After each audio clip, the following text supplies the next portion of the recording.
Well, this whole thing about the judges rejecting my proposal, that never happened. All that happened was that there were two activist victims representatives by the names of Joel Butian and Christina Conti, who made all sorts of assertions in the press that I had asked to restrict victims' participation in the process by limiting the ID documents that could be used. That never happened.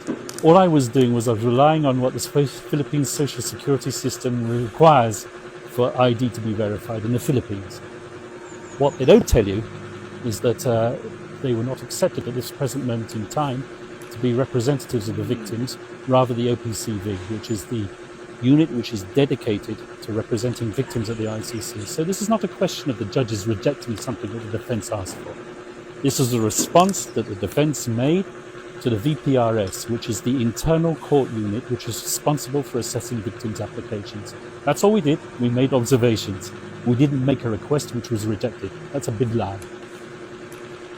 So do you think the ICC said it's dangerous to say that the relaxing victim requirements, particularly Once again, this whole issue of it being a dangerous precedent is not something that we created. It's something that's in the minds of Joel Butian and others. And lastly, Attorney, what is your message to the Philippine people closely watching the process unfold? Respect the judicial process, respect the judges, and respect former President Duterte's right to a fair trial. Thank you. Thank you so much. Attorney, can I ask another one? Can we ask if you have already applied for this interview? Once again, I'm not going to comment on the chronology of that request. There will be a request for interim release in due course, but as I said many times before, certain conditions have to be right for that interim release to take place. And it's the judges who ultimately decide it. Sir, do you think that our former president will be brought back to the Philippines before the confirmation of charges on September 23rd? I certainly hope so. In fact, I can't understand why he is here. He's a Filipino citizen. There's a Filipino president in that country who threw a Filipino citizen over here to be tried. Why isn't he in the Philippines? Why isn't he being tried in the Philippines? Why is there not a Filipino judge who is trying him? Yeah, exactly, sir, because that's the sentiment of a lot, if not most of the Filipinos, that he is illegally detained here and that our judicial system is fully functioning well. So we don't understand why the ICC actually took cognizance of what's happening right now. Yes, I fully sympathize with that sentiment entirely. Thank you. Sir. Thank you, sir. Thank you, sir. Have a great day. We're still hoping, sir, that we should Mic on. Oh, you want your feedback? So, thank you, sir. Thank you, attorney. Bye. Thank you so We're praying for much. you, attorney.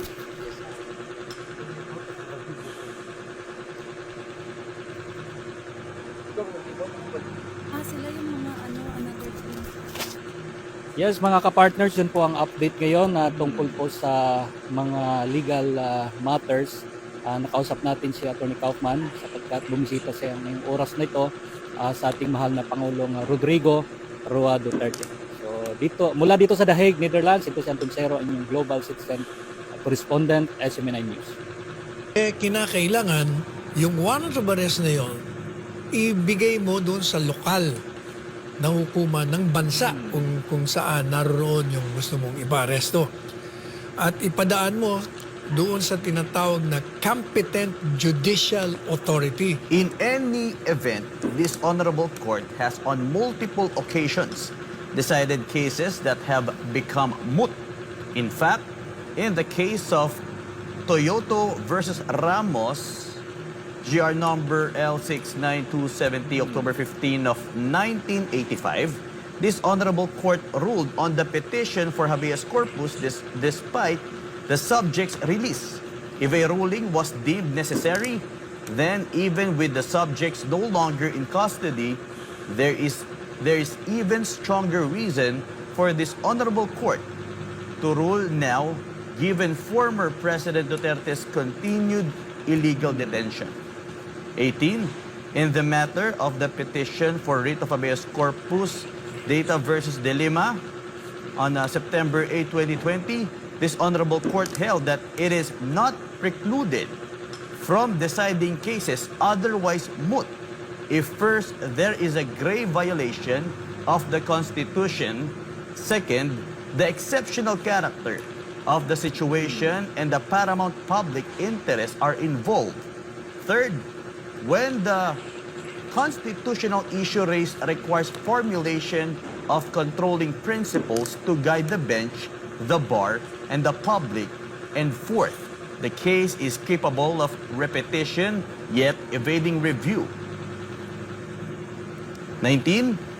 All such conditions for this honorable court's exercise of judicial power are present. The respondents have committed grave violations of the Constitution, including the denial of former President Duterte's right to due process of law under Article 3, Section 1, the violation of separation of powers and appropriating judicial power for themselves in contravention of Article 8.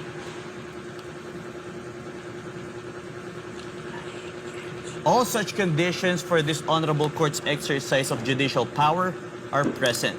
The respondents committed grave violations of the Constitution, including the denial of former president's right due process of law under Article 3, Section 1, the violation of separation of powers by appropriating judicial power for themselves in contravention of Article 8, Section 1, the failure to comply with its prime duty to serve and protect Filipinos under Article 2, Section 4, and the failure to comply with the duty to place paramount consideration on national sovereignty and national interest in dealings with foreign bodies under Article 2, Section 7.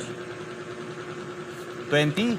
This case obviously involves a highly exceptional situation and paramount public interest, not only because it involves a beloved former president of the Republic of the Philippines, but also because of the serious implications on our country's sovereignty and even on ordinary Filipino citizens. For instance, those who are subject of an international criminal police organization or Interpol Red Notice. 21. The constitutional issues raised definitely requires formulation of controlling principles to guide the bench, the bar, and the public. Muna dyan. Ang sinasabi po namin, yan nga sabi nilang mutin academic at sinasabi namin hindi. Kahit ipagpalagay na mutin academic, sabi po namin, kailangan pa rin ang hukuman ay magbigay ng desisyon dito upang magkaroon ng mga ruling na mapapakinabangan ng lahat. Sapagkat meron pong mga desisyon ng Korte Suprema na kahit na moot and academic na, di ba, na-release na, hindi na nakakulong, dinidismiss na. Sabi ng Korte, hindi. Merong mga exceptions to the rule. Like for instance, kung itong isyong ito ay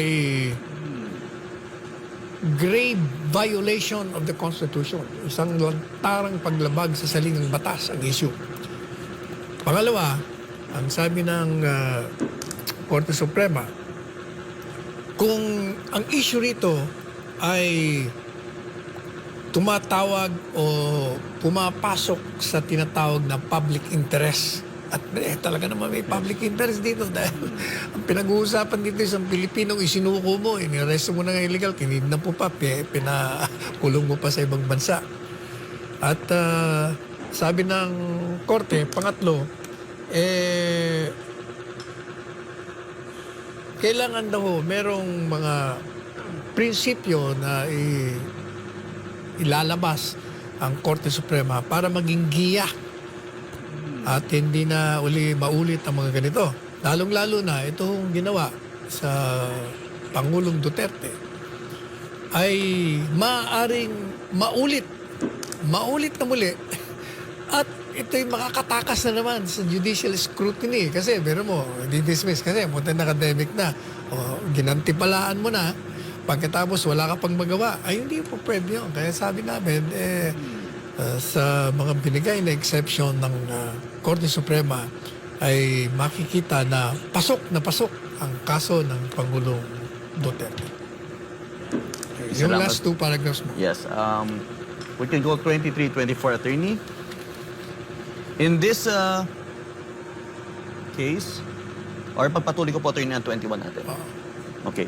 The constitutional issues raised definitely requires formulation of controlling principles to guide the bench, the bar, and the public concerning the observation of due process in the implementation of a warrant of arrest from the ICC or other foreign bodies where the Philippines has no treaty obligation to arrest and surrender the accused, as admitted by the DOJ spokesperson Clavano in the same accused on the same DZBB interview. Ito po ay bago para sa ating lahat. Ito po ay novel, kumbaga, para sa ating lahat. Just from the reaction of even the experts ng ICC, pati sila nangangapa. And they even said that this is unchartered. 22. This honorable court must step in to provide guidance because the DOJ's oppressive procedure is certainly inconsistent with the fundamental tenets of our Constitution.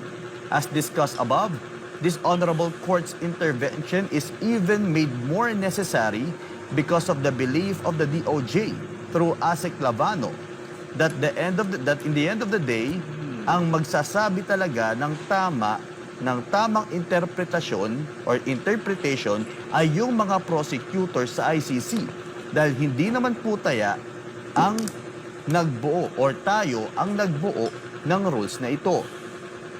23. This case is certainly capable of repetition yet evading review.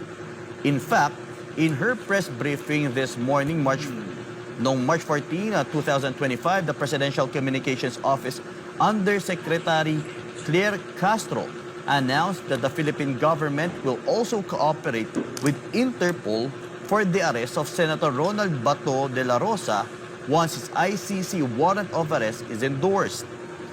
Last one, 24. This honorable court's intervention and relief is therefore as urgent and necessary now that it was when the V. Duterte petition was filed, whether or not the petitions are moot. Yan ang sinasabi natin kanina na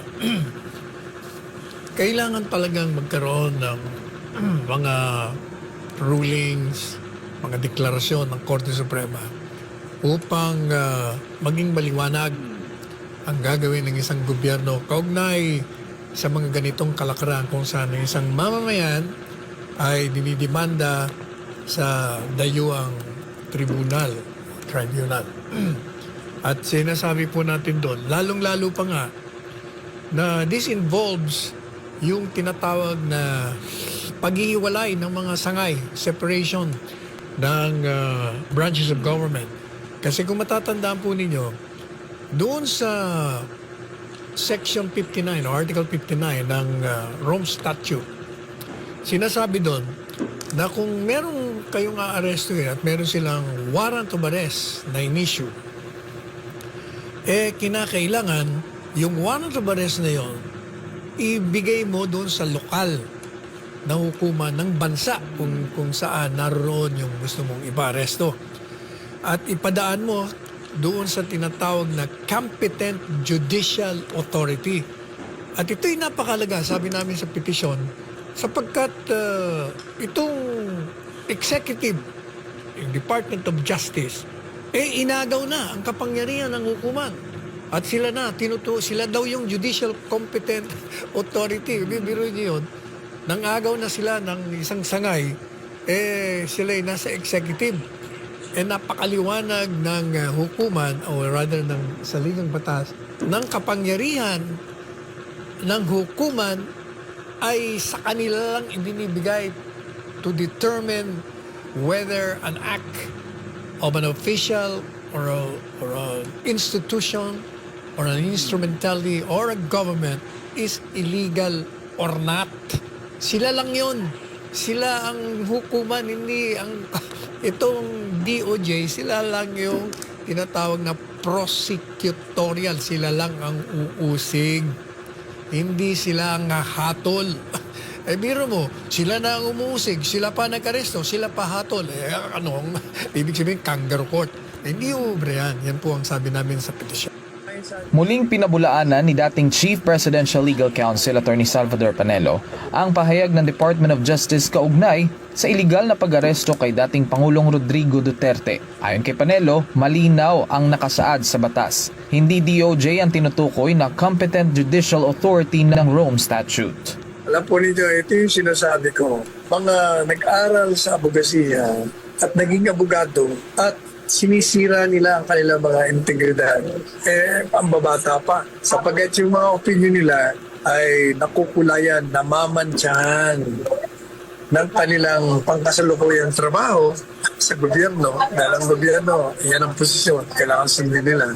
O kaya naman, dahil takot sila, wala silang mga sariling paninindigan. Ani Panelo, malinaw ang itinakda ng Article 59 ng Rome Statute. Bago pa mandalhin ang isang akusado sa ICC, kinakailangang dumaan muna ang kaso sa isang lokal na hukuman sa ilalim ng jurisdiksyon ng sarili nitong bansa. At hindi ito opsyonal, ito ay isang rekisitong legal. Unang-una, pag sinabi mong competent judicial authority, judicial, kaya nga judicial, the judiciary, ibig sabihin sa hukuman. At pag sinabi mong hukuman, in relation dito sa ating bansa, titingnan mo na ano ba ang hukuman? Sino ba may kapangyarihan? Ano ba binibigay ng kapangyarihan sa hukuman? Ayon kay Panelo, ang batayan ng otoridad ay malinaw din sa ating saligang batas. Tanging ang Korte Suprema at ang mga sakop nitong mga lokal na hukuman ang may kapangyarihang maglitis sa sinumang akusado bago ito dalhin sa alinmang pandaigdigang hukuman gaya ng ICC. Sa kabilang banda, ang Department of Justice ay bahagi ng sangay ehekutibo ng pamahalaan at hindi saklaw ng hudikaturang nagbibigay ng judicial authority. Dahil dito, tila salungat at labag sa batayang prinsipyo ng batas ang posisyon ng DOJ. Para kay Panelo, hindi basta interpretasyon ang usapin. Ito ay usapin ng soberanya, ng tamang aplikasyon ng batas at ng integridad ng sistemang hudisyal ng bansa. Pero mo, meron tayo sariling batas. Isinuko natin sa daywa. Meron tayo sariling batas na hindi tayo marunong umintindi ng batas natin, hindi natin pinatutupad. Habang patuloy ang pagtatalo sa interpretasyon ng Rome Statute at kung sino nga ba ang may kapangyarihang humawak ng mga ganitong kaso, nananatiling mahalaga ang pagsunod sa batas, malinaw na proseso at tamang representasyon ng mga institusyon. Para sa Diyos at sa Pilipinas kong mahal, Carlo de la Peña. Nila na bumaba daw ang crime rate. Oo ba yan, sir? Karumal-dumal pa yung nangyari sa businessman na si Anson Ke. Nagbayad na ng ransom, tinatay pa rin ng mga suspect. Regardless of what figures are you going to show to the public, what is the most important to know is the public perception. How does the public feel as far as safety and security is concerned? So you go down to the streets, tanungin mo mga tao if they feel safe right now with the current situation, then they will give you the direct answer. Mahirap yung puro figures, pero ang mga tao ay natatakot. Di ba? So, dapat, punta mo yung mga tao, tanungin mo, do they feel safe? So, if safe, then okay, it's good. So, figures won't matter if still the people are feeling threatened with the crimes happening in the community.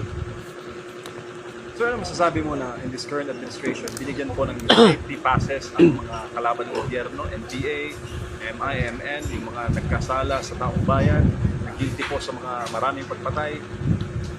Well, ang isa na masasabi ko dyan is you will reap what you sow. Kung ngayon pinagbigyan mo yan ngayon, yung mga tao na yan, yung mga grupo na yan na alam mong mga enemies of the state, then talagang kakainin ka niyan. hintayin mo, darating ang araw, baka aabot sa punto ng strategic stalemate pag gano'n na sila kalakas, no? Without us knowing, slowly, nagbi-build up sila ang pwersa. Mapapansin mo ngayon, meron ng mga ginagawa sila mga atrocities. So, dapat we must be careful. The government should be careful in dealing with these people because whose history will tell us that these people are users, these people are deceivers, and these people ay walang ibang nasa laman ng utak nito at sa kanilang puso kung paano kunin, paano agawin ang poder ng gobyerno. Yan lang naman talaga ang kailang pinaka-objective. Last na lang, sir. Nasayang po ba ang insurgency efforts ninyo with the former administration? Saan nangyayari po ngayon, sir, sa pamahalaan? Well, kung makita mo, meron ng mga ambush na nangyari, meron ng encounters with the NPA. During our time, pawala na yan o nawala na yan. Dahil ilan na lang yun, parang 4 or 7 na lang na weekend guerrilla fronts ang natitira. Pero ngayon, parang nagkakaroon sila ng build up sila. So talaga nasasayang talaga yung ating ginawa noon ng pamahalaang Duterte. The other camp described the present administration or the present state of the country under this administration as itim. Now, kung merong kulay na i-describe yung present admin with regard to our present conditions, kung meron man po, ano po yun? Papunta na po sa paputi. Konting kula na lang, medyo maputi na. Hindi pa lang po, hindi perfectly white, katulad ng aking sinabi, pero dun po patungo ang pang kasalukuyang administrasyon. At dito po nagtatapos ang ating briefing ngayong araw. Kung titignan mo yung sentimiento ng bayan natin, mga kababayan natin, sinusukan na talaga yung korupsyon. Halos 3 taon na ang nakalipas. Magmula nang maupo bilang Pangulo ng Bansa si Pangulong Ferdinand Marcos Jr. Nangangalhati pa lang ito sa kanyang termino, ngunit isinisigaw na ng milyong-milyong Pilipino ang kanilang sentimento. Ang pagbaba ni Marcos Jr. sa pwesto, kaliwat kanan na rin ang mga ginagawang kilos protesta, hindi lang sa Luzon, Visayas at Mindanao, kundi sa iba't ibang panig ng mundo. Sigaw ng mga Pilipino, palitan ang kasalukuyang namumuno dahil sa talamak na korupsyon na ginagawa ng mga politiko. Sa panayam ng SM9 News sa dating kalihim ng Department of National Defense at ngayon senatorial candidate na si Norberto Gonzales, sinabi niya na marami sa ating mga kababayan hindi natitikman ang mga benepisyo mula sa gobyerno dahil anya sa matinding korupsyon ng mga politiko.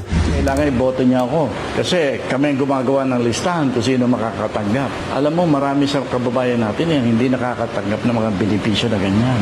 Ang basihan ng pagtanggap ng benepisyo na nagagaling sa gobyerno natin. Kaya mas marami na anya ngayon ang mga Pilipinong hindi nababayaran ng pera at ayaw na rin nila ng korupsyon. Dagdag pa ni Gonzales, hindi na raw katakataka na marami sa ating mga kababayan ang lumalabas para magsagawa ng mga kilos protesta. Nahihinog na yan sa pag-iisip at pakiramdam ng mga marami nating mga kababayan.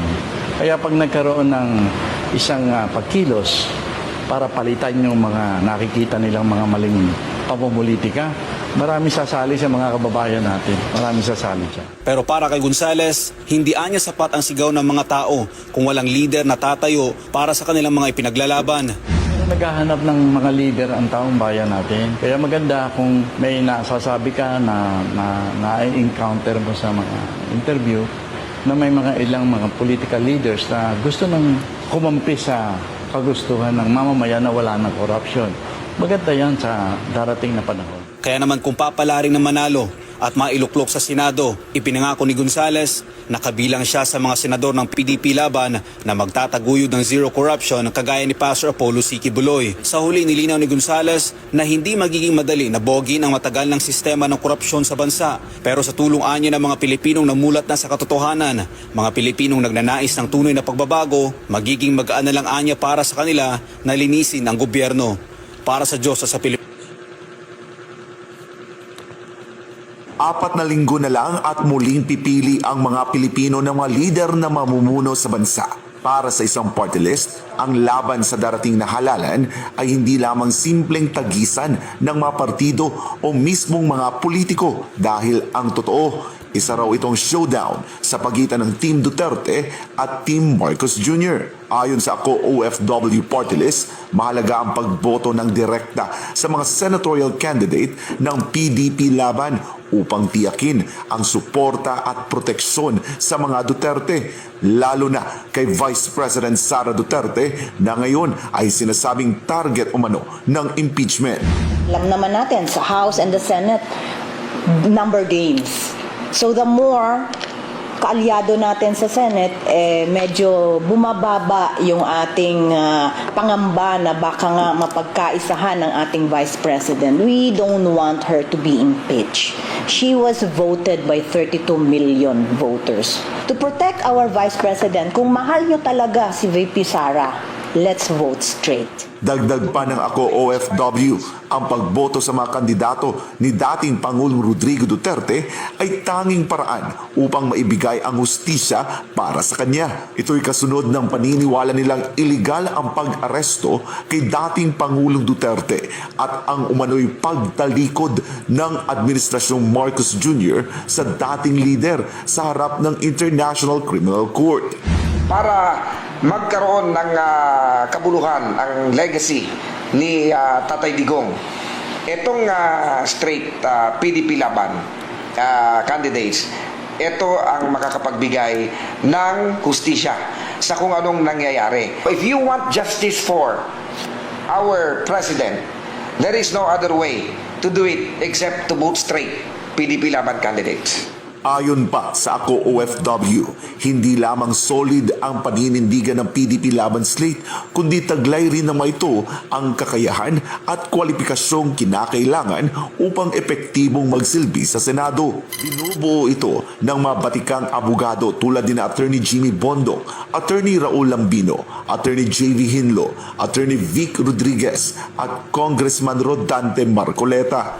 Meron din itong mga re-electionist na may napatunayan na sa larangan ng lehislatura, sina Senator Ronald Bato de la Rosa at Senator Christopher Bongo. Malaki rin daw ang maiambag ng mga personalidad tulad ni Philip Salvador at Dr. Richard Mata sa kampanya ng PDP laban. Hindi rin mawawala sa listahan ang matalik na kaibigan ni dating Pangulong Duterte, si Pastor Apollo C. Quibloy, na resibo ang natatangi niyang pamumuno sa The Kingdom of Jesus Christ. Kilala ang buting pastor sa kanyang mga proyektong nakatutulong sa milyong-milyong Pilipino tulad ng libreng edukasyon para sa kabataan, pangangalaga sa kalikasan gaya ng Glory Mountain at ang malawakang tree planting activities nito. Gayon din ang walang tigil niyang pagtulong sa napakaraming Pilipino para magkaroon sila ng maayos at masaganang pamumuhay. Para sa Diyos at sa Pilipinas kong mahal, ako si J.